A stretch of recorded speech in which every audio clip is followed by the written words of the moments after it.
ಇನ್ನು ವಿರೋಧ ಪಕ್ಷದ ನಾಯಕ ಆರ್ ಅಶೋಕ್ ಅವರು ಕೂಡ ಇದೇ ವಿಚಾರಕ್ಕೆ ಸಂಬಂಧಪಟ್ಟಂತೆ ಮಾತಾಡಿದ್ದಾರೆ. ಅವ್ರು ಹೇಳ್ತಾರೆ, ಸಚಿವರು ಬರದೇ ಇಲ್ವಲ್ಲಪ್ಪ ಸದನಕ್ಕೆ, ಇನ್ನೇನು ಉತ್ತರ ಕೊಡ್ತಾರೆ ಅವರು.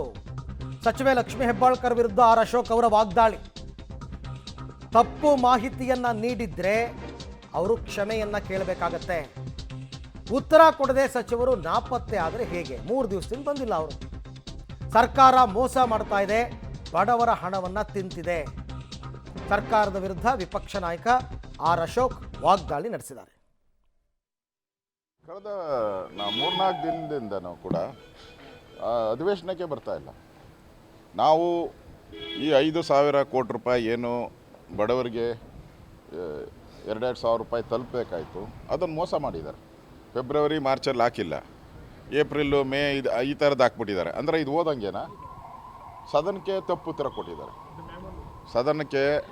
ಕೊಟ್ಟಿದ್ದಾರೆ. ನಾವು ಕೊಟ್ಬಿಟ್ಟಿದ್ದೀರಿ ಅಂತ.